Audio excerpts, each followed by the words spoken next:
A cada uno de nosotros, Dios le guarde. Damos gracias a Dios por el privilegio que nos concede de poder estar nuevamente y poder compartir esta serie titulada Morando en el Camino de la Heredad del Lavador. Amén.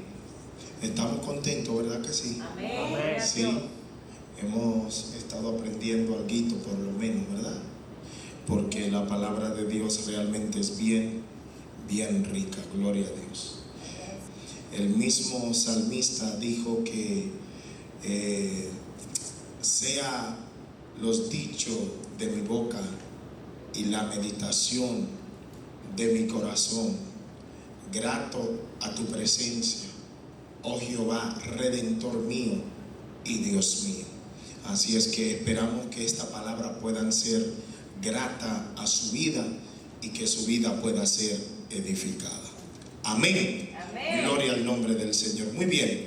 El miércoles pasado estuvimos hablando de qué. De la justicia. Mire, una puso atención por lo menos. Hablábamos del camino de la justicia y hablábamos de la manera como Dios se le reveló al profeta Isaías. Y alguien me puede decir qué hablamos en resumen acerca de lo que es el camino de la justicia de Dios. ¿Alguien me puede decir algo? Yo necesito el micrófono por acá, así es que si me dejaron el micrófono, agarren el micrófono. Se oye.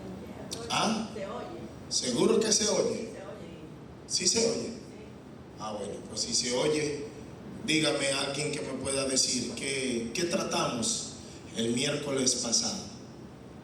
Tratamos la justicia. Tiene que hablar fuerte entonces si se oye, ¿verdad? Bueno. Bueno, pues tratamos sobre la justicia de Dios, que el hombre sin Dios no es justo, que la justicia es a través de Jesucristo.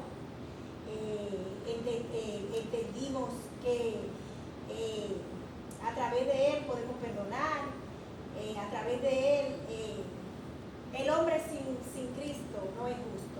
Eso aprendimos todo, lo sabíamos, pero aquí en el camino de la justicia pudimos aprender y avanzar mucho más en cuanto a lo que era justicia de Cristo. Eso fue lo que para mí entender, porque yo entendí Amén. el perdón, Amén. todo lo que el Señor trae a nuestras vidas, la diferencia cuando entendemos lo que es la justicia en Cristo Jesús. Bueno, vamos a darle un aplauso a la sierva que pudo entender, gloria a Dios. ¿Alguien más?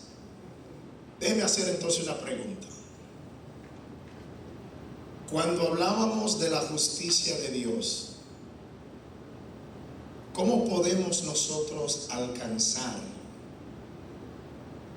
esos niveles de justicia? Porque hablábamos de que había más de un nivel, ¿correcto? Hay un nivel, ¿cuántos niveles son? ¿Alguien me puede decir?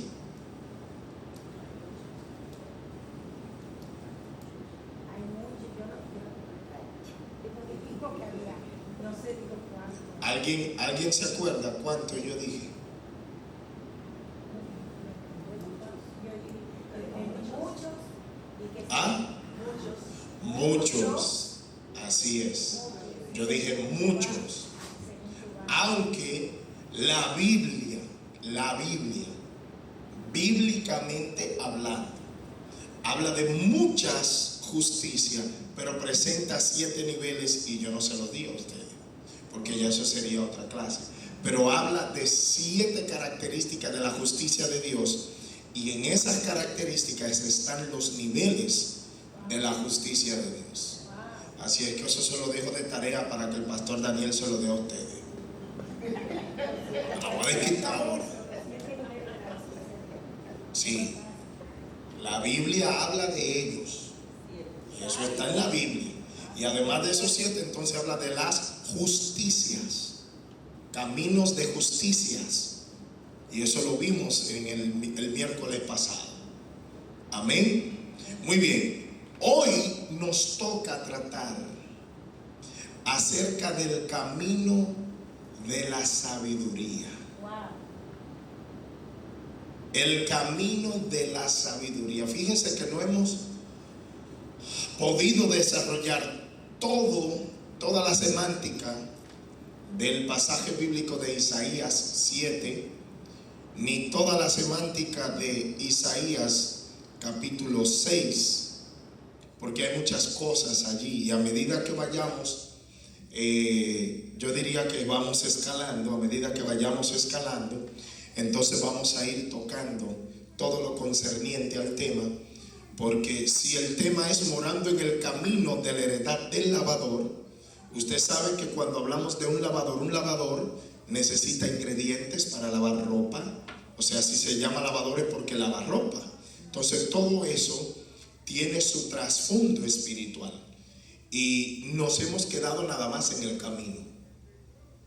¿Por qué? Porque esa es la entrada para poder nosotros entender las cosas que le fueron reveladas a Isaías y el por qué Dios le habló como le habló en el capítulo 7.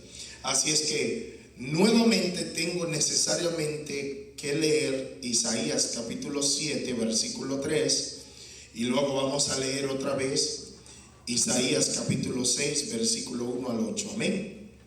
Isaías 7:3 dice: entonces dijo Jehová a Isaías: sal ahora al encuentro de Acaz, tú y Sear-Jasub tu hijo, al extremo del acueducto del estanque de arriba, en el camino de la heredad del lavador. Y ahora vamos a leer el capítulo 6 de Isaías, versículo 1 hasta el versículo 8 nuevamente. Dice: en el año que murió el rey Uzías, vi yo al Señor sentado sobre un trono alto y sublime, y sus faldas llenaban el templo. Por encima de él había serafines, cada uno tenía 6 alas, con 2 cubrían sus rostros, con 2 cubrían sus pies, y con 2 volaban. Y el uno al otro daba voces diciendo: Santo, Santo, Santo, Jehová de los ejércitos, toda la tierra está llena de su gloria. Y los quiciales de las puertas se estremecieron con la voz del que clamaba, y la casa se llenó de humo. Entonces dije: ay de mí, que soy muerto, porque siendo hombre inmundo de labios y habitando en medio de pueblo que tiene labios inmundos, han visto mis ojos al Rey, Jehová de los ejércitos. Y voló hacia mí uno de los serafines, teniendo en su mano un carbón encendido, tomado del altar con unas tenazas, y tocando con él sobre mi boca, dijo: he aquí que esto tocó tus labios, y es quitada tu culpa y limpio tu pecado. Después oí la voz del Señor que decía: ¿a quién enviaré y quién irá por nosotros? Entonces respondí yo: heme aquí, envíame a mí. Gloria al nombre del Señor. Amén. Estos versículos son los que hemos usado, gloria al nombre del Señor, para poder traer los temas que hemos estado tratando. Y como dije, hoy vamos a hablar acerca del camino de la sabiduría en la vida del profeta Isaías. Noten algo: este ángel, este serafín que toma el carbón encendido del altar de Dios, dice que toca los labios del profeta Isaías. Y aunque habíamos dado una connotación de esa experiencia que tuvo el profeta, aquí estamos viendo algo muy importante, la cual yo creo que es parte de la introducción para el camino de la sabiduría. Qué interesante que este ángel con este carbón toca los labios. No tocó la cabeza, no tocó las manos, tocó los labios. No solamente porque tenían que ser purificados, Pero este ángel sabía el llamado que Dios le estaba entregando al profeta Isaías, y por eso toma del altar de Dios este carbón encendido y lo pasa. Era como si estuviera haciendo una remembranza y a la vez una copia. ¿Qué quiero decir con esto? Remembranza de lo que estaba ocurriendo y una copia para que entendiera Isaías que desde el momento que el ángel pusiera o pasara este carbón encendido por sus labios, Isaías se iba a convertir en un carbón encendido de parte de Dios para el pueblo de Israel. Qué interesante es notar que a partir de ese momento, entonces Isaías tiene la capacidad para hablar de parte de Dios. Si ustedes se dan cuenta, a través de esta experiencia es cuando Dios empieza a darle palabra al profeta Isaías, para que Isaías entonces, como emisor, la pueda transmitir al pueblo. Yo no tengo todo el tiempo, pero si usted se pone a estudiar el libro de Isaías, se va a dar cuenta que dentro de las profecías que Isaías dio, inspirado por el Espíritu Santo, impulsado y dirigido por el Espíritu de Dios, hubieron muchas frases que tuvieron que analizarse muy bien, porque eran frases que encabezaban, tenían palabras llenas de la sabiduría de Dios, que al menos que usted no tuviera la sabiduría de Dios, iba a ser difícil. Por ejemplo, le podemos citar lo que dice en el mismo libro de Isaías, en el capítulo 11. Yo quiero que vayamos al capítulo 11, por favor, y que alguien me pueda leer desde el versículo 1 hasta el 10.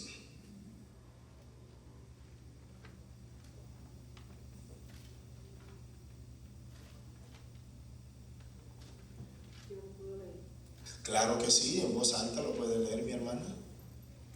Dice: saldrá una vara del tronco de Isaí, y un vástago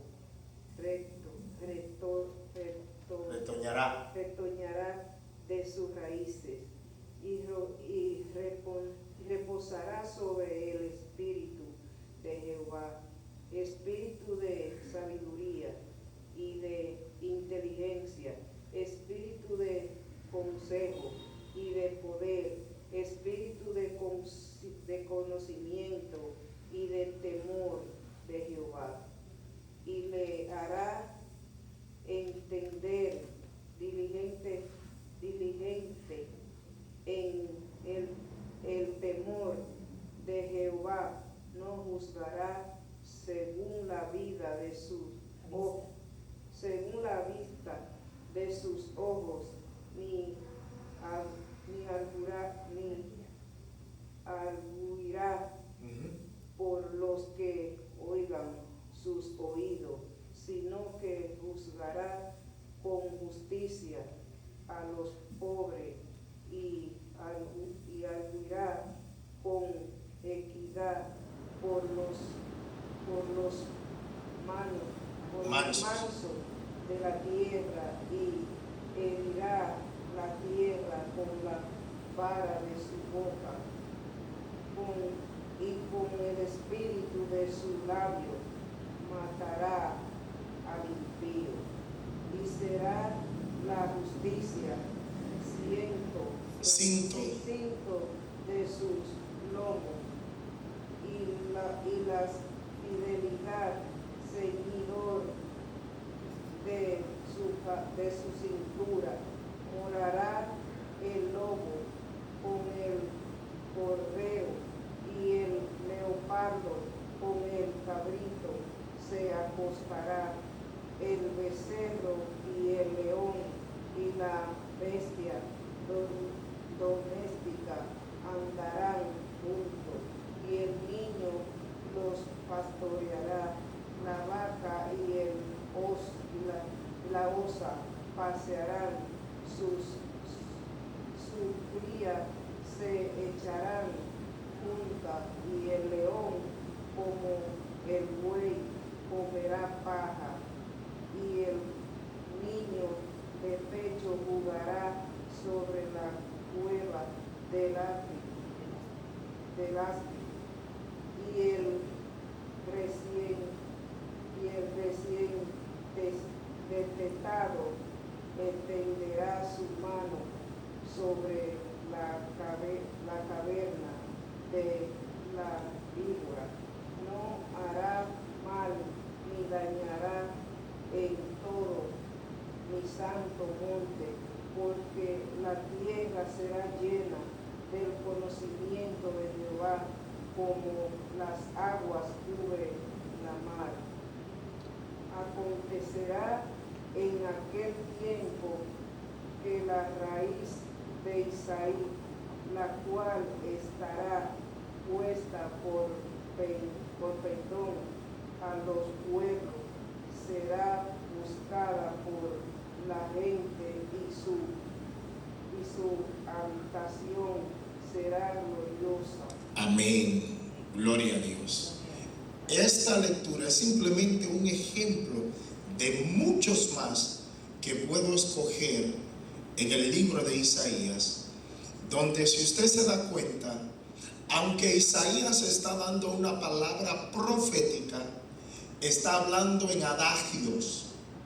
Bueno, ¿qué es un adagio? Para que me entienda. Está hablando en proverbios.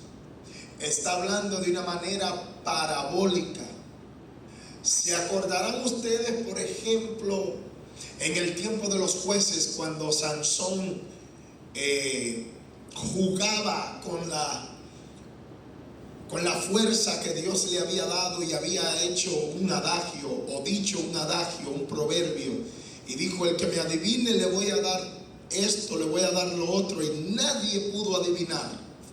Y él entonces tuvo que descifrar el mismo adagio, y después hizo otro y le dijo a la famosa Dalila, y Dalila lo delató, y se quedó él bien enojado por eso, y bueno, cumplió, dijo: le voy a dar lo que prometí. Agarró con la fuerza que tuvo esos animales y agarró todas las pieles y se la entregó.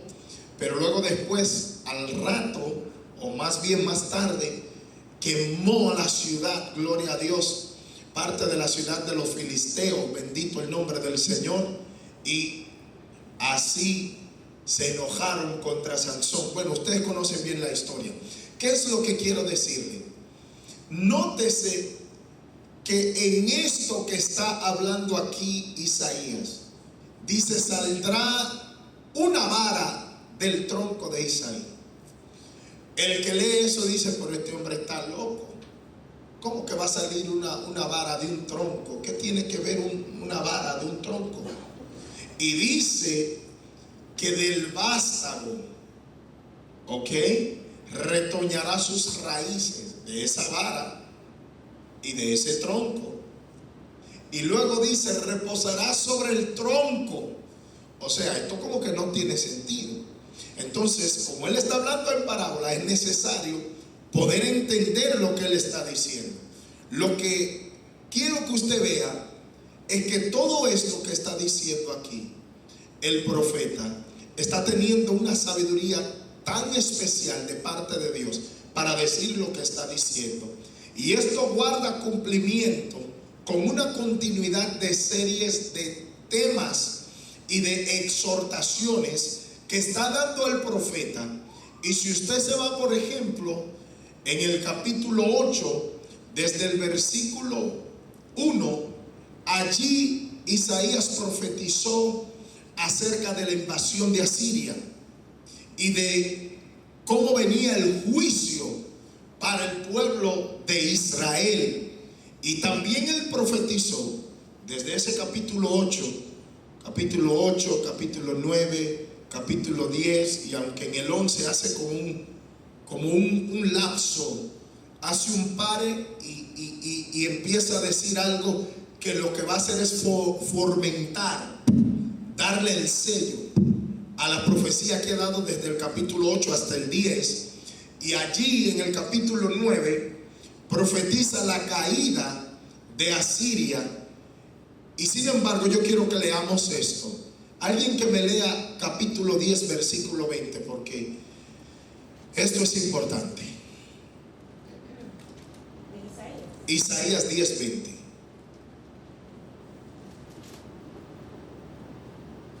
Amén. Acontecerá en aquel tiempo que los que hayan quedado de Israel y los que hayan quedado de la casa de Jacob nunca más se apoyarán en el que los hirió, sino que se apoyarán con verdad en Jehová, el Santo de Israel. Está hablando en parábolas otra vez. O sea que hay que tener sabiduría, y el que no tiene la sabiduría va a ser difícil poder entender eso. Aunque él estaba hablando a un pueblo que sí conocía, nosotros que no estábamos en esa época, imagínense qué es lo que está diciendo. Entonces nosotros, claro, por la gracia de Dios, tenemos que entender, estudiar un poco lo que es la cultura, el contexto histórico del libro de Isaías, y eso nos puede iluminar un poquito. Aunque en realidad lo que podemos hacer después de eso entonces es venir de rodillas, orarle al Señor, porque Él es el autor del libro y Él está vivo y Él puede revelarnos. ¿Cuántos alaban la gloria de Dios? Entonces me llama mucho la atención de que con todo esto que está hablando, además de todo eso, da también Isaías una promesa. Siga leyendo el versículo 21 para que entiendan a dónde quiero llegar. Mire lo que prometió Dios usando la boca de Isaías. El remanente volverá, el remanente de Jacob volverá a Dios fuerte. Entonces esto es una promesa para el pueblo de Israel, que es exactamente lo que ya había dicho cuando en el capítulo 7 le di el resumen del significado del versículo 3. ¿Se acuerdan? Sal al encuentro, le dijo Dios al profeta Isaías, de Acaz tú y si a Jasub tu hijo. ¿Se acuerdan que le di palabra por palabra lo que significaba? Entonces esto es una continuidad. Pero si usted no entiende lo que sucedió al principio, no va a entender lo que dice aquí. Por eso es que podemos ver que no fue hasta que Dios usó a este ángel para usar ese carbón encendido y tocar los labios de Isaías, que Isaías no pudo hablar la palabra de Dios. Ahora sí quiero llamar la atención a cada uno de nosotros. Esto me hace entender, mis amados, que cuando es Dios quien escoge, Él derrama de su carbón encendido sobre aquellos a quienes Él llama, para darle la sabiduría necesaria, porque no estamos hablando de cualquier Dios. Si nosotros decimos que somos representantes de ese creador del cielo y de la tierra, debemos de ser dignos representantes. Esto no es como se mueve en la tierra, que a veces tenemos guardaespaldas, tenemos un representante. Usted ve que un artista tiene su representante y cualquier cosa, no, hable con mi representante. Pero aquí no, aquí es diferente, porque estamos hablando que estamos representando al Rey de Reyes, al Señor de Señores. O sea, estamos hablando de una realeza que no puede compararse a nada de aquí de la tierra. Estamos hablando de algo que es más excelso, más sublime.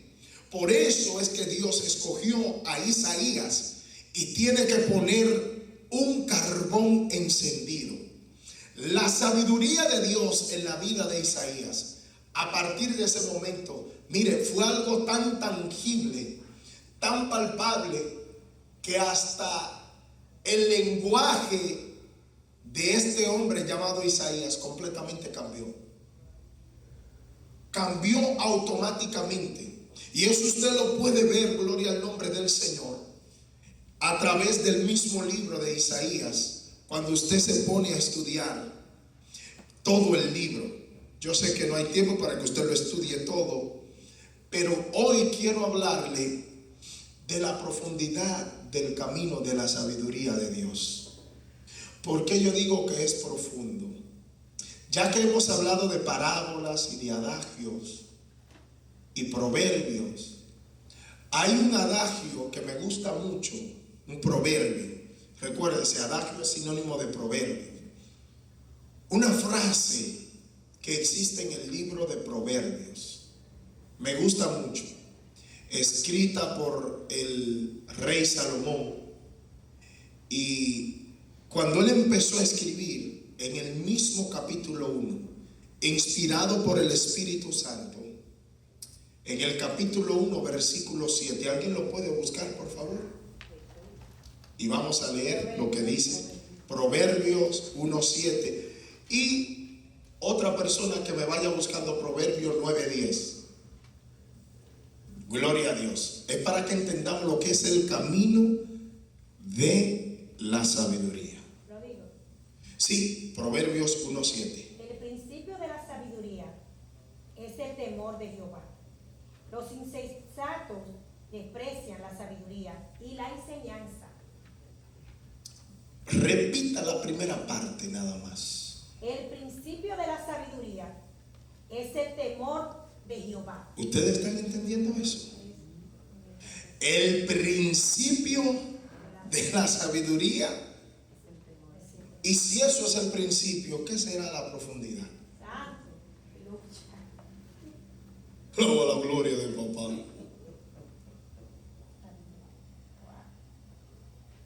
¿Cómo yo sé que yo estoy en el principio de la sabiduría o estoy en la profundidad de la sabiduría de Dios? Qué silencio, se le fue el gozo ahora a los zapatos. El principio. Y eso, que así como yo hablé de la justicia de Dios, todos los caminos de Dios, yo le dije a ustedes que tienen niveles. Ajá. La sabiduría de Dios también tiene niveles. Yo podría quedarme ahí y es darle muchísimas cosas, porque la sabiduría tiene muchos niveles, pero tiene muchísimas características. Santo. Déjeme darle algunas, sin darle muchas citas bíblicas. En la sabiduría de Dios hay profundidad. En la sabiduría de Dios hay riqueza. En la sabiduría de Dios hay gloria. Le voy a dar nada más esos tres porque es demasiado. Pero, ¿qué es lo que yo quiero que usted entienda? Aquí empieza lo que es lo fundamental para llegar a la sabiduría de Dios. Y oiga cuál es el principio. El principio de la sabiduría es el temor. Ahora miren lo que dice Proverbios 9:10, porque a mí me gusta mucho eso. Parece un trabalengua aquí. Me encanta. ¿Alguien puede leer Proverbios 9:10? Amén. Amén. La sabiduría comienza por honrar al Señor. Amén. Yo quiero otra versión. El temor de Jehová. Esa me gustó. El temor de Jehová es el principio de la sabiduría. Y Proverbios 1:7, la primera parte que Y dice. el conocimiento Ajá. del Santísimo y es la inteligencia. 7. El principio de la sabiduría es el temor de Jehová. ¿Qué decía ahí? Vuelve y lea la primera parte usted, hermana.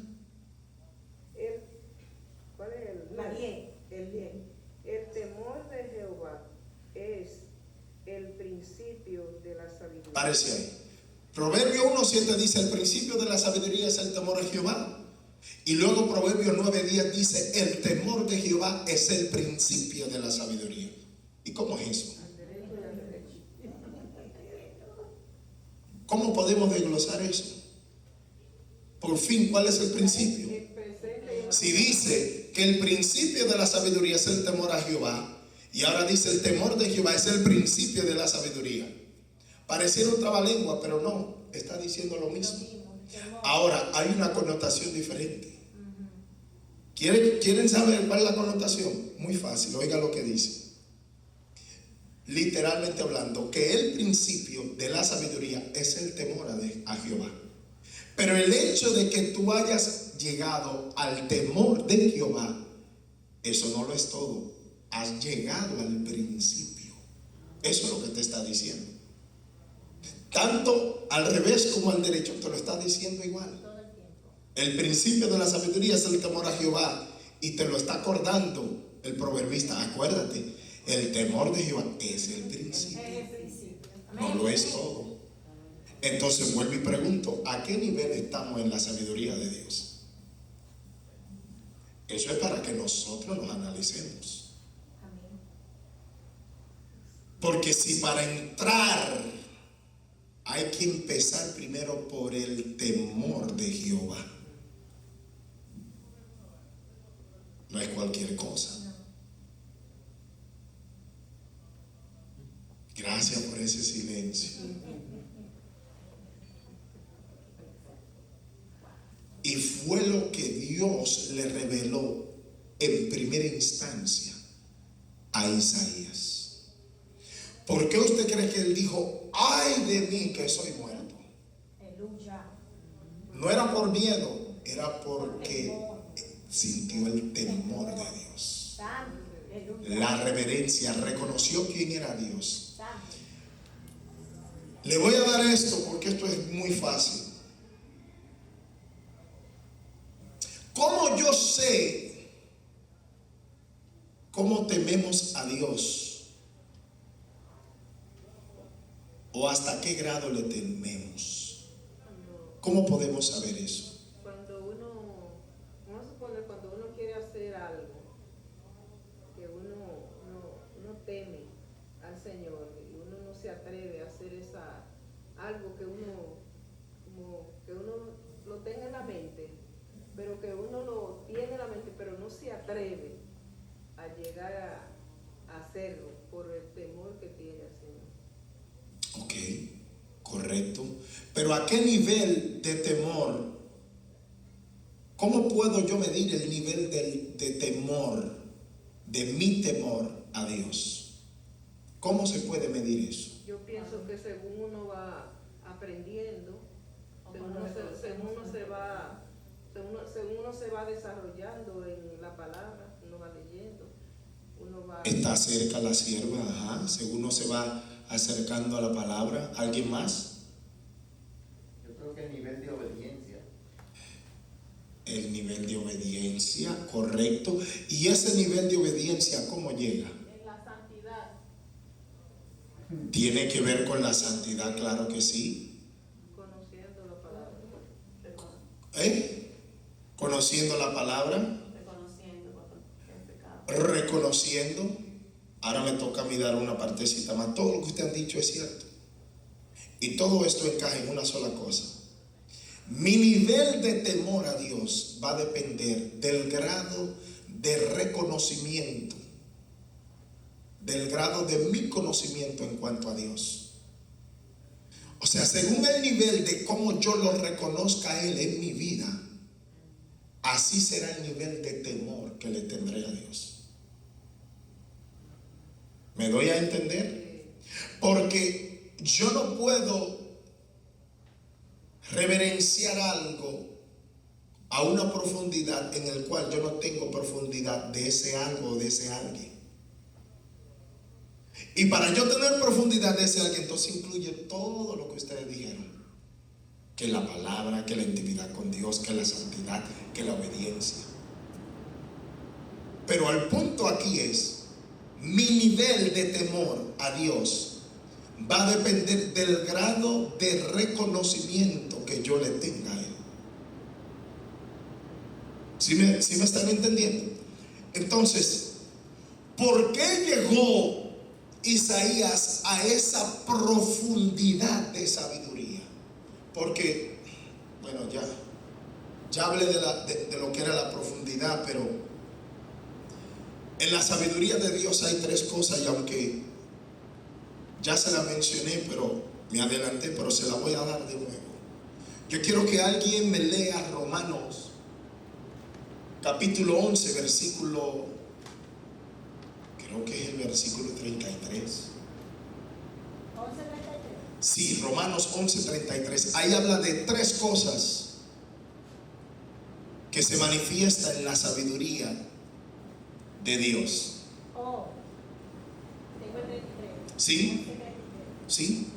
Oh, profundidad de las riquezas, de la sabiduría y de la ciencia de Dios.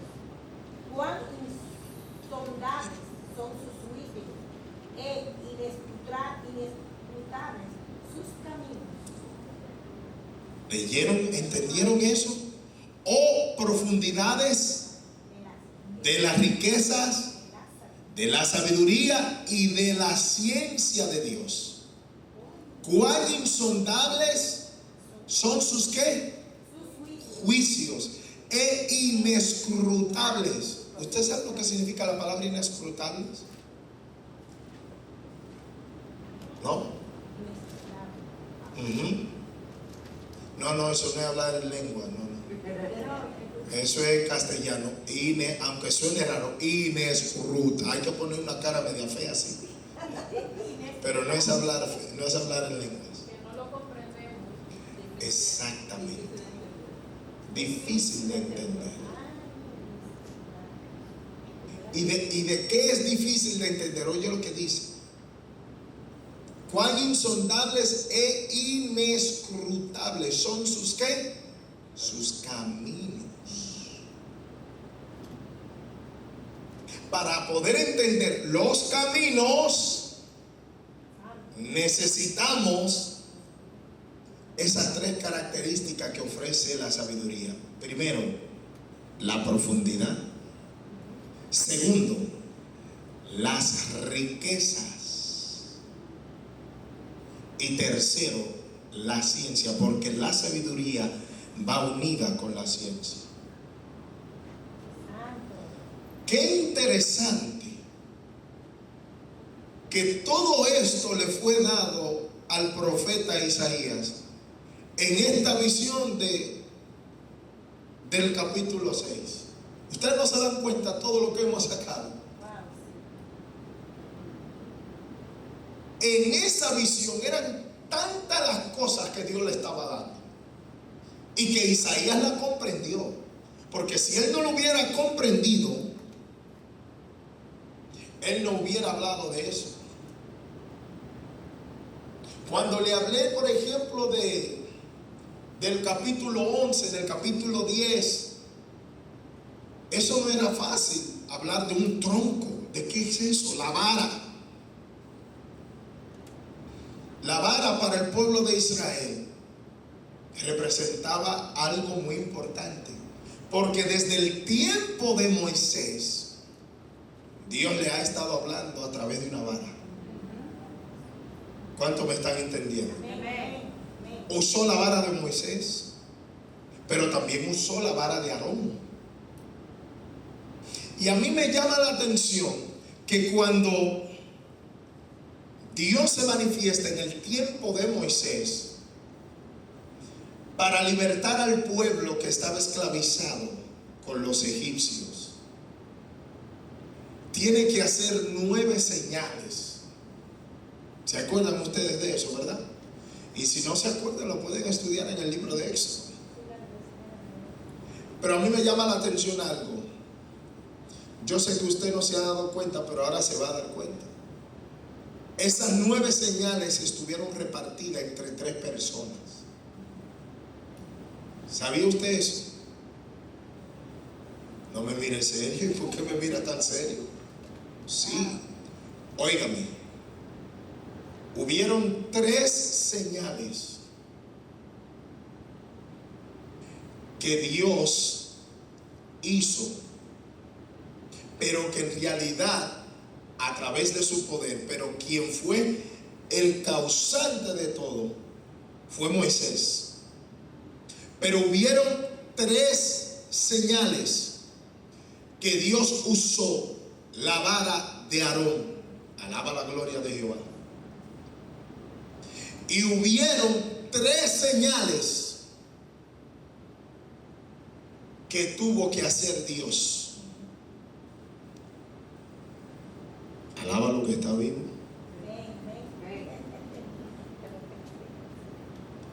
9 por todo, y sin embargo entre los 3 se repartieron las señales. Hubieron momentos que Dios Hubo una última que yo la cuento como la 10ª, porque aunque estamos hablando de las plagas, ¿verdad? Como señales, pero en realidad si hablamos de las señales, en realidad fueron 10. Porque hubo una que fue la última, donde Dios dijo: Aarón te queda quieto, Moisés te queda quieto, yo mismo la voy a hacer esta señal. Gloria. Y le tuvo que decir al pueblo: nadie va a interferir en esto, yo mismo. Y lo hizo a través de su ángel.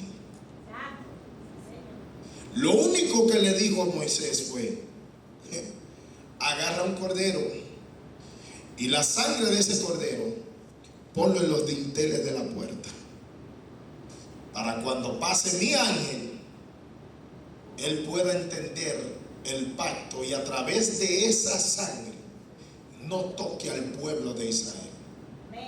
Y donde quiera que el ángel veía la sangre, ni por ahí miraba. Eso tiene otro trasfondo, pero ya ese sería otro tema. Para aquellos que piensan que la sangre no tiene poder, ella sí tiene poder. Pero eso es otro tema. Amén. Y sin embargo, cuando hablaba Isaías en el capítulo 11 de esa vara, eso no es cualquier cosa. Estaba hablando con una profundidad. Estaba hablando con una sabiduría. Y lo que más me llama la atención es que anterior a eso ya Isaías había dado tantas palabras de sabiduría. Y a medida que fue reconociendo quién era Dios en su vida, entonces Dios le fue dando más y más y más y más. A mí me llama la atención, amados, que cuando hablamos de sabiduría, uno de los atributos de Dios no es que Dios tiene sabiduría. Una cosa es decir: yo tengo sabiduría, pero Dios no tiene sabiduría. La Biblia dice que Dios es.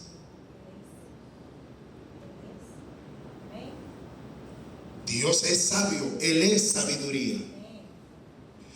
Y cuando hablamos de eso, por eso fue que el ángel tiene que usar este carbón encendido para tocar los labios del profeta. A mí me llama la atención dos pasajes bíblicos. Segunda de Samuel, creo que el capítulo 22, versículo 13, y Salmos 18, versículo 12, donde narra lo mismo. Y en los dos, que son escritos por el rey David, cuando David está haciendo este cántico, bueno, alguien búsqueme Segunda de Samuel capítulo 22 versículo 13, porque este es un cántico de liberación que David hace. En Segunda de Samuel capítulo 22 versículo 13 y luego el Salmo 18 versículo 12. Por el resplandor de su presencia se encendieron carbones ardientes. Los carbones encendidos. Esto lo escribió David en ese momento cuando él vio que Jehová lo había librado de la mano de todos sus enemigos. Y él entendió que Dios lo libró porque él se reconoció como un carbón encendido para Dios. Fue exactamente lo que hizo el ángel con Isaías. Toca del altar, toma un carbón encendido, lo pasa por los labios de Isaías y le dice en otras palabras a Isaías: tú vas a ser ahora el carbón ardiente para Dios, para el pueblo de Israel. Fue lo mismo que hizo Dios con Moisés. Lo escogió como un carbón ardiente para el pueblo de Israel. Y donde quiera que el pueblo necesitaba buscar la sabiduría de Dios, iba a donde Moisés, y Moisés hablaba con Dios y Dios le decía lo que tenía que hacer. Y a mí me llama la atención esto, porque cuando hablamos en cuanto a sabiduría, sin embargo, la Biblia narra y revela que Dios tuvo que personificarse en cuanto a la sabiduría. Yo no sé si usted ha leído el libro de Romanos. ¿Cuántos han leído el libro de Romanos? Lo ha leído. Ok. Yo quiero que busquemos ese pasaje bíblico en el capítulo 1, versículo 16. Romanos 1, 16. Lo citamos y teológicamente y bíblicamente hablando, decimos, bueno, en esto se concentra todo el libro de Romanos. Pero no entendemos en realidad la profundidad de lo que Pablo quiso decir. Yo sé que muchos se lo saben hasta de memoria, ¿verdad? Y lo repetimos, porque no me avergüenzo del Evangelio, porque es poder de Dios. ¿Para qué? Para salvación a todo aquel que cree, al judío primeramente y también al griego. Ahora, ¿por qué dice Pablo que él no se avergonzaba? Porque es poder de Dios. ¿A qué se refiere o se estaba refiriendo Pablo cuando él decía, no me avergüenzo del Evangelio porque es poder de Dios? ¿Qué es lo que entendemos con eso? Que no se avergüenza de la palabra del Señor. Que no se avergüenza de la palabra. Pero cuando él dice, yo no me avergüenzo porque es poder de Dios. Para mí, cuando yo lo leo, yo entiendo que él tuvo que experimentar cosas, tuvo que haber sido algo glorioso, porque él dice, no me avergüenzo. O sea, cuando lo especifica aquí, es algo grande que él tuvo que experimentar para decir, no me avergüenzo del Evangelio, porque es poder. Porque O es sea, sabiduría de Dios. ajá, porque experimentó, porque es lo que tú tienes, fue una experiencia para mí personal. Es cuando tú tienes una experiencia personal, tú dices, wow, yo no me avergüenzo, esto es poder. Es lo que yo entiendo, porque yo lo leo varias veces, lo he leído. Y hoy mismo lo estaba leyendo y digo, wow, esto es poder, tuvo que experimentar algo para mí grande, en lo que él experimentó, para tú poder decir algo que tú, Ok. es grande lo que ¿Alguien más? es poder de Dios. Ok. Pero ¿a qué se refirió él cuando él decía poder de Dios? ¿Alguien más? Diciendo que él se enamoró de la palabra. No, yo le voy a volar la cabeza a ustedes. Ay, pues buena la que ¿Ah? Porque él conocía lo que había en Dios.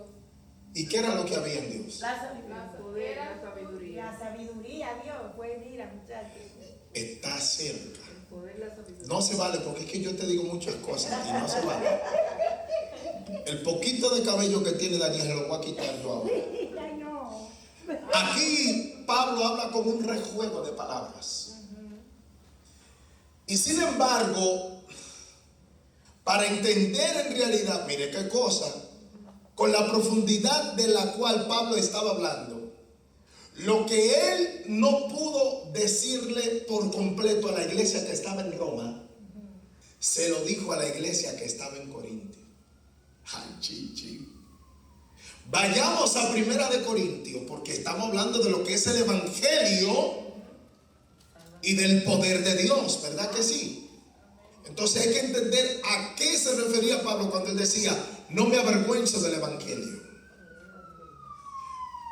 Muchos quieren atribuirle a que él decía, no me avergüenzo de la palabra, de predicar la palabra. Es algo más profundo de ahí. Vaya conmigo a Primera de Corintios, capítulo 1, y vamos a leer desde el versículo 18 hasta el versículo 24. Dice, porque la palabra de la cruz. Y vamos a desglosarlo paso a paso para que entendamos, ¿eh? Porque la palabra de la cruz es locura a lo que se pide. Párese ahí, por favor. Dice, porque la palabra de la cruz, ojo, aquí hay otro sinónimo. Entonces, ¿qué es el evangelio? Evangelio es también la palabra de la cruz. Ojo, porque yo sé que si le hubiera dicho a ustedes, ¿qué es el evangelio? Oh, buenas nuevas. Pero no es a eso que se está refiriendo Pablo. Vamos a desglosarlo ahora. Ahora le está usando sinónimo, lo mismo que él dijo, le dijo a Romanos, le está diciendo ahora a Corintios, que se la creían, que se la sabían todas. Dice, la palabra de la cruz es que locura a los que se pierden. ¿Qué más sigue diciendo mi hermana? Pero los que se salvan, esto es, a nosotros es poder de Dios. Espere. Está usando casi la misma expresión, pero ahora está extendiendo algo más. Entonces, Pablo a los romanos dijo, no me avergüenzo del evangelio, porque es poder de Dios. Ahora dice, la palabra de la cruz es locura a los que se pierden, pero a los que se salvan es poder de Dios. ¿Van entendiendo un poquito más? ¿Seguro? Porque vamos a llegar al clima, a la profundidad de eso. Ok. Puede seguir leyendo, mi hermana. Dice, pues está escrito, destruiré la sabiduría de los sabios. Óigame, entonces sigue con el tema ahora. Dice, como dice la palabra, escrito está, destruiré la sabiduría. Dice de Dios, de los sabios. ¿A cuáles sabios se está refiriendo? A los que se creen sabios. Exacto, a los que se creen sabios aquí en la tierra. Destruiré la sabiduría de los sabios. ¿Y qué más sigue diciendo? Y desecharé el entendimiento. Desecharé el entendimiento. El entendimiento de los entendidos. Qué interesante, aunque yo no le dije esto. ¿Usted sabe de dónde saca Pablo esto? De lo que han estudiado. No, dígame. ¿De dónde usted cree que sale esto? De lo que leímos de Isaías. Y hay otro pasaje en Isaías capítulo 29, versículo 29, que dice lo mismo. Santo. Mire de dónde está sacando Pablo esto. De Isaías, o sea, ay Dios mío. Pablo entendió la sabiduría que le fue dada al profeta Isaías. Santo. Y él entendió dónde estaba el secreto. Yo espero que en esta noche usted también entienda dónde está el secreto. Aleluya. Y lo vamos a desarrollar ya casi mismo. ¿Puede seguir leyendo, mi hermana? Donde está el sabio. Oiga, esto es una pregunta retórica. ¿Dónde está el sabio? ¿Dónde está el sabio? ¿Dónde está el escriba? ¿Está entendiendo esto? ¿Por qué? Porque la gente más sabia en esos tiempos eran los escribas, los fariseos, y yo añado y todos esos feos. Eso era la gente más sabia en su época. Por eso él dice, ¿dónde están los sabios? ¿Dónde están los escribas? ¿Qué más? ¿Dónde está el disputador de este siglo? Oigan lo que está diciendo. O sea, ¿dónde está el que puede traer argumentos y contrarrestar los fundamentos y las palabrerías del ser humano? Porque el que puede hacer eso es más sabio que todos estos sabios. Alábalo. Eso es lo que está diciendo Pablo. Continúe, mi hermana, es por paso que lo vamos a desglosar. Enloquecido Dios la sabiduría del mundo. Oiga esto. No ha enloquecido Dios la sabiduría del mundo. ¿De dónde usted cree que sacó Pablo esto? Santo. De Isaías capítulo 44. Se lo dejo de tarea. Léalo para que usted vea. Isaías 44, bueno, versículo 25, para que no lo lea todo si no quiere. Lo saca de allí.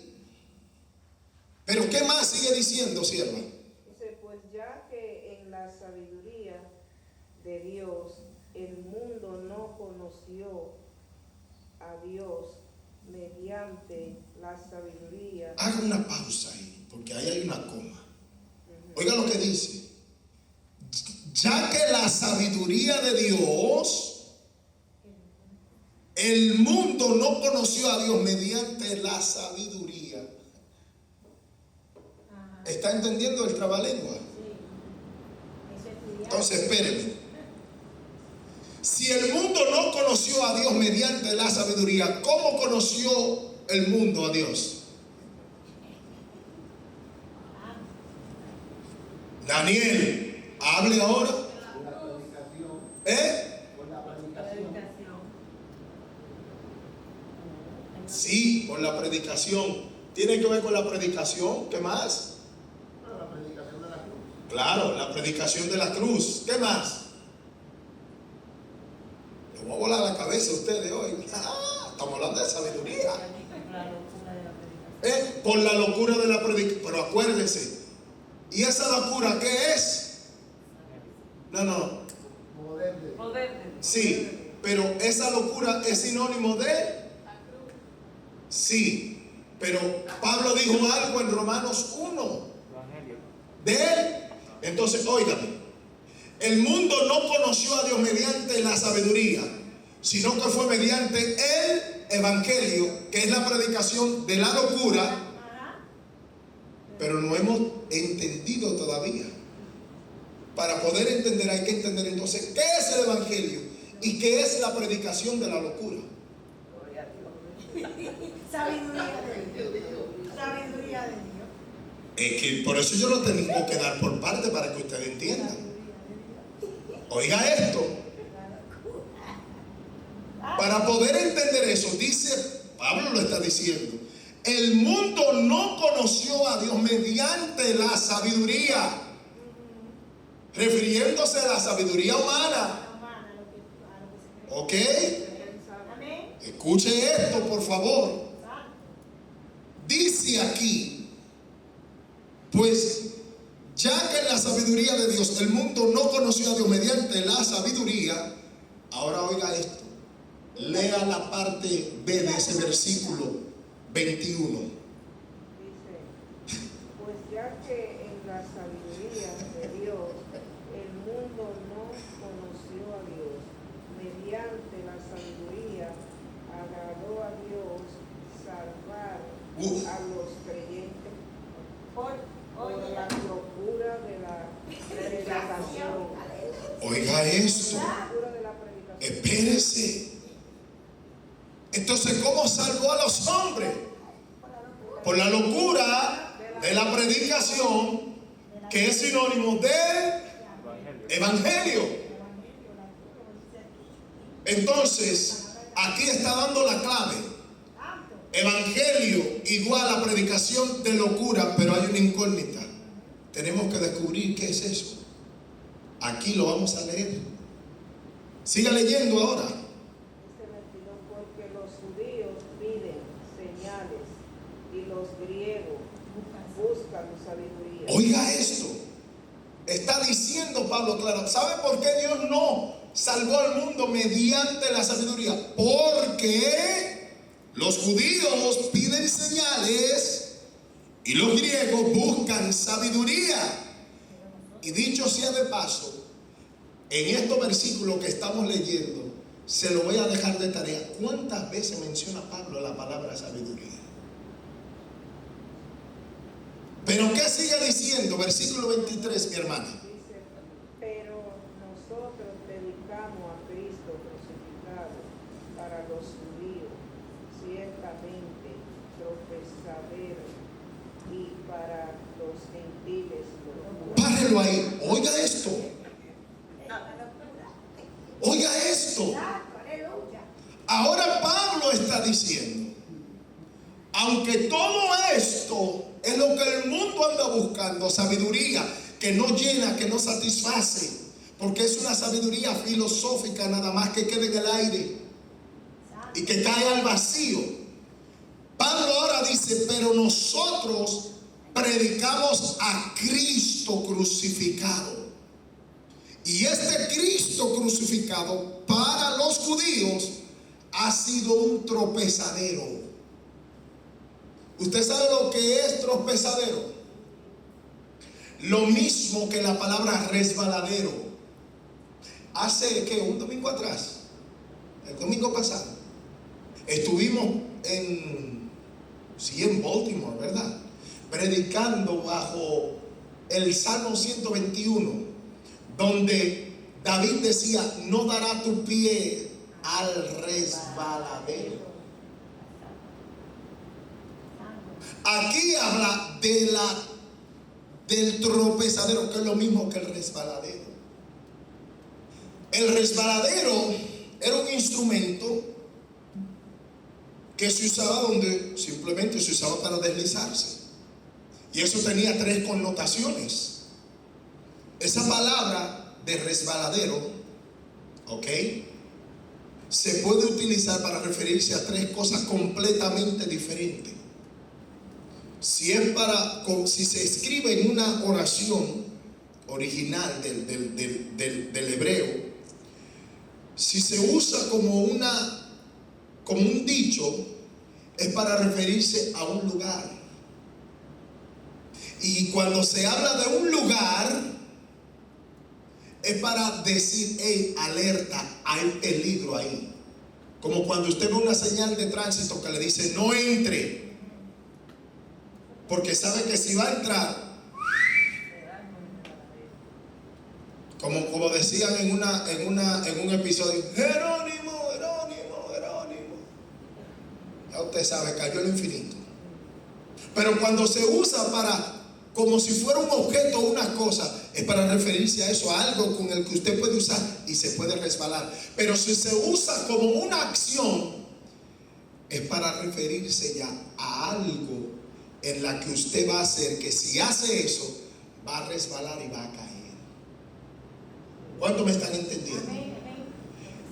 Aquí Pablo lo está usando en el término griego de una acción, indicando, gloria a Dios, que la predicación de la locura está causando estragos a los judíos, porque ellos tenían una mentalidad filosófica y ellos tenían ya previsto una idea de cómo Dios, según ellos, iba a salvar a su pueblo de acuerdo a las profecías que ellos mismos habían interpretado. El problema es que la interpretación de ellos estaba incorrecta. Por eso esperaban a Dios de una manera, pero Dios le vino de otra. Y eso chocó con la mentalidad. Y es lo que muchas veces Dios hace con muchos creyentes evangélicos.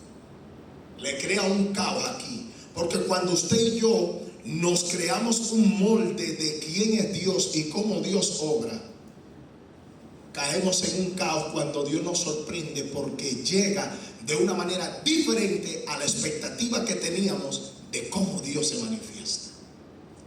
¿Cuánto me están entendiendo lo que estoy diciendo? Por eso que usted ve que muchos dicen, no, Dios no opera así, es Dios. Pero ¿por qué no? O sea, ¿qué clase de Dios es que tú le sirves? Un Dios monótono que tiene que moverse a tu manera, a tu antojo, cuando tú quieras, a la hora que tú quieras, de la manera que tú quieras.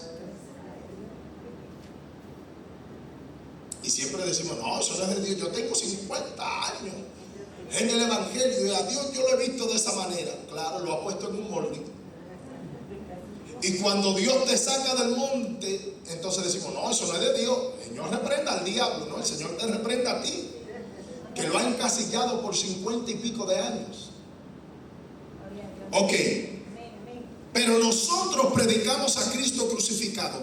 Para los judíos ciertamente tropezadero, y para los gentiles locura. Pero oiga lo que dice el versículo 24. Aquí está la respuesta. Lo dejé todo para lo último. ¿Qué dice ahí?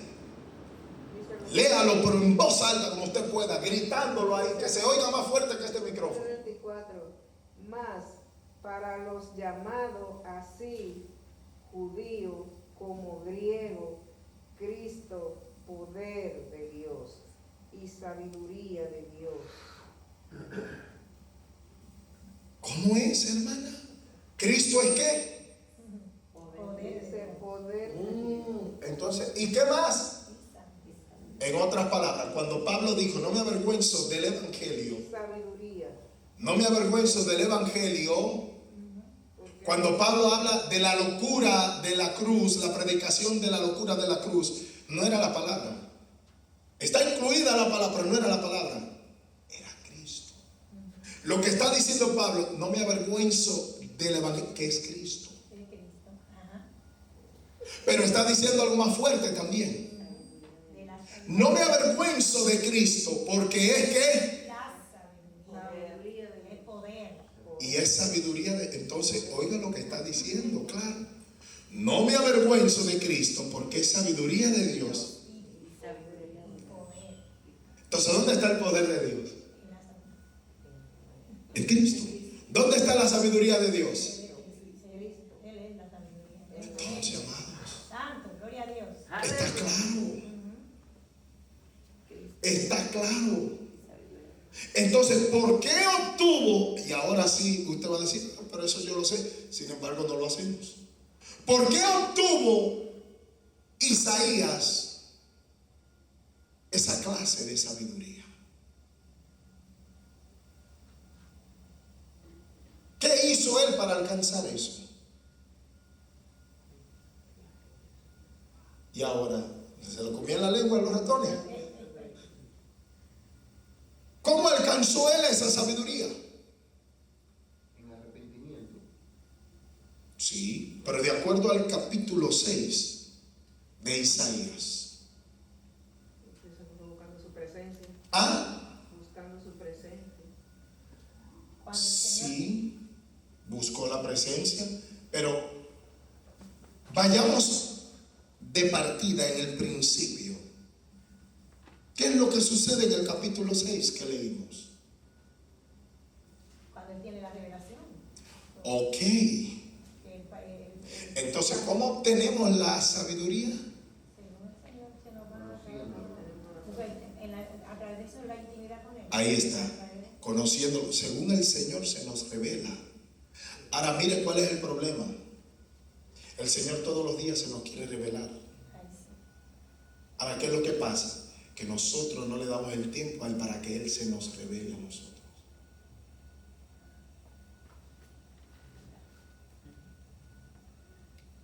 ¿Ya me entendió? Un día que usted deja de que Dios se revele es un día menos de sabiduría que tiene. Qué barbaridad. Santo. Y a veces Dios tiene que provocar en nosotros una hambre y una sed.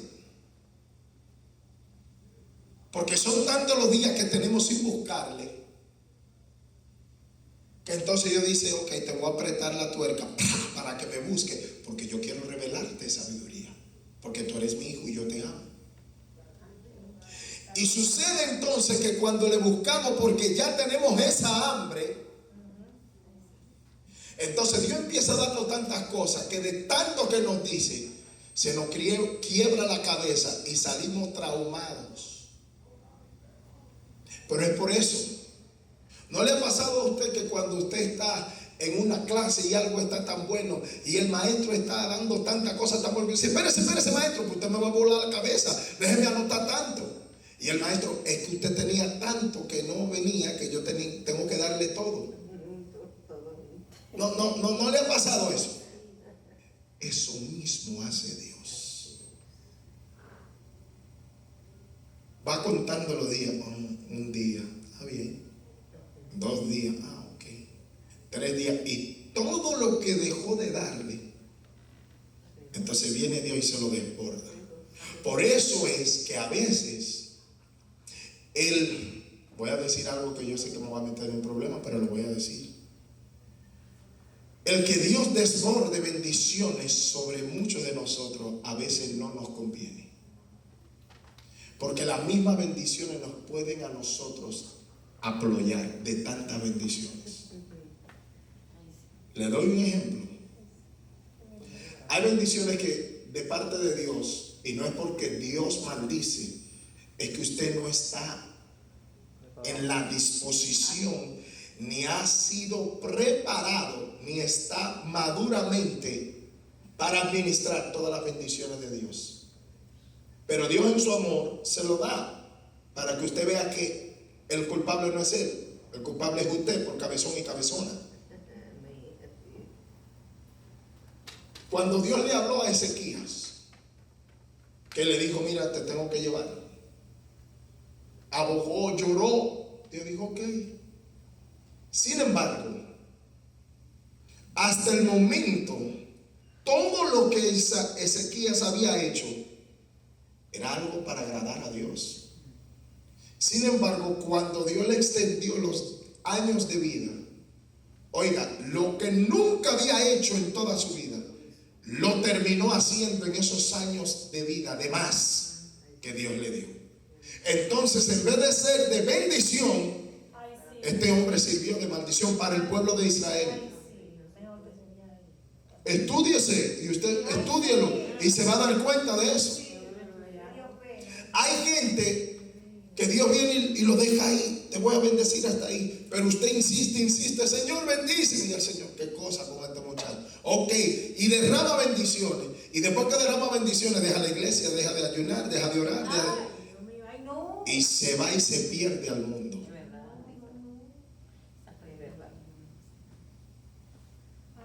Estoy hablando exageradamente. No, es verdad, porque dice, ahí sí, pero cuando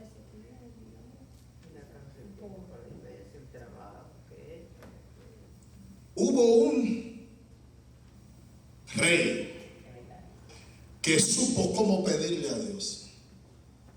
Él se atrevió a decir, Señor, no me dé riqueza, pero tampoco me dé pobreza. así dice un proverbio también. El rey Salomón fue quien lo dijo. Sí, no me dé demasiado, dame solamente. Dame lo justo, lo que yo lo que tú sabes que yo voy a almacenar y ser buena administración, y te voy a ser fiel.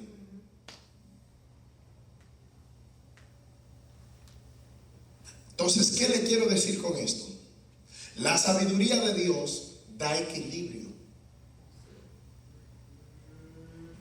Isaías necesitaba esta clase de revelación, de caminar en la sabiduría de Dios para poder establecer balance entre una cosa y la otra.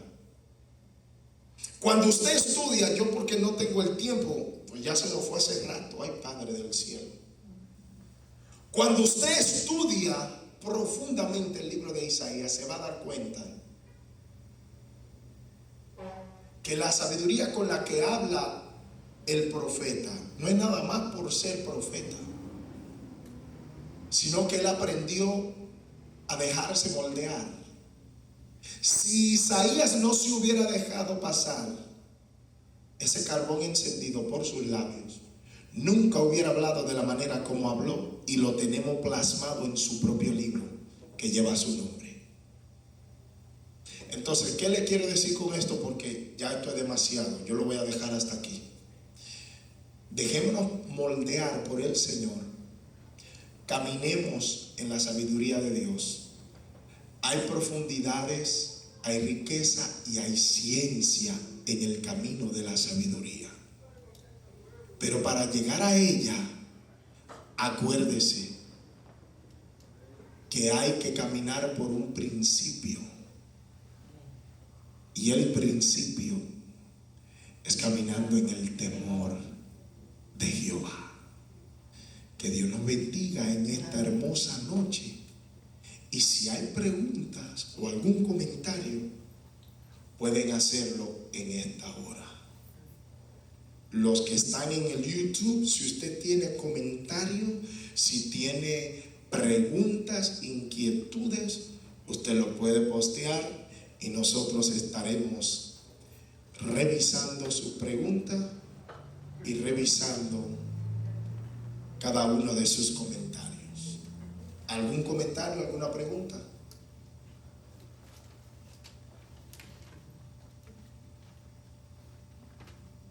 Bueno.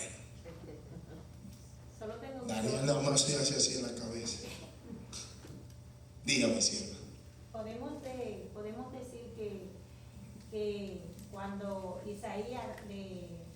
cuando el Señor le dijo al ángel que le pasara el carbón encendido en sus labios, podemos decir que con la revelación que tuvo Isaías, fue lleno de la sabiduría, de purificación, de todo lo que se puede decir. Pero claro que sí. Acuérdense que dije que a través de eso, a partir de ahí fue que Isaías empezó a hablar y decir: así dice Jehová. No pudo él hablar si primero sus labios no fueron purificados y no fue lleno de la sabiduría de Dios a través de ese ángel que con una tenaza, fíjese que ese carbón era tan puro que ni el ángel se atrevió, que era un ángel de fuego, a tomarlo en sus manos. Tomó una tenaza, porque la sabiduría de Dios es muy fina y muy pura, pero a la vez muy santa, y hay que saberla honrar y reverenciar. Por eso, siendo él un ángel, estando en la presencia, dijo: esto, ni mis manos están aptas para tocar eso. Prefirió tomar una tenaza. Y a veces tomamos las cosas de Dios tan en poco, nosotros los que estamos aquí en la tierra. Mire cómo hay muchos hermanos brillando por su ausencia. Era para que estuvieran aquí, honrando a Dios. No, al pastor Daniel no es que le van a dar la cabeza a mí, porque yo sé que lo estoy diciendo. Pero es una realidad. Hay que saber pagar precio para las cosas. Amén. Amén. Amén. ¿Alguien más? ¿Una pregunta?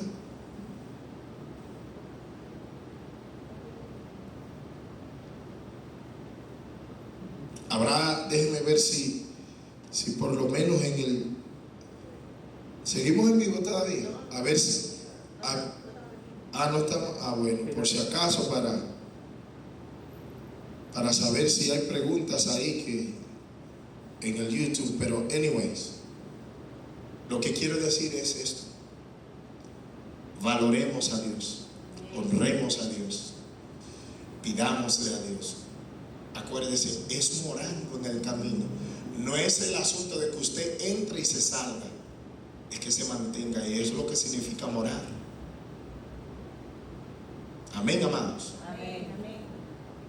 ¿Alguien más tiene una pregunta, un comentario? Hable ahora o calle para siempre. Vamos a ponernos sobre vuestros pies y entonces vamos a orar a Dios. Padre, en el nombre de Jesús te damos gracias por esta palabra que tú has traído a nuestras vidas en el día de hoy. Gracias por el camino que has trazado de sabiduría. Gracias, Cristo, porque tú eres el Evangelio, tú eres el poder de Dios, tú eres la sabiduría de Dios. Ayúdanos a caminar de la mano junto contigo, a poder, Señor, vivir y morar en tu sabiduría, para así poder agradarte y ser luz en medio de las tinieblas, en un mundo que está tan corrompido. Yo bendigo esta casa, bendigo tu iglesia, bendigo cada hermano, cada hermana, y te pido, Señor, que nos ayude a que juntos podamos ser dignos representantes tuyos aquí en esta tierra. En el nombre poderoso de Jesús. Amén y amén. Gloria a Dios. Dios le bendiga, Dios le guarde, y será entonces hasta la próxima. Amén. Amén.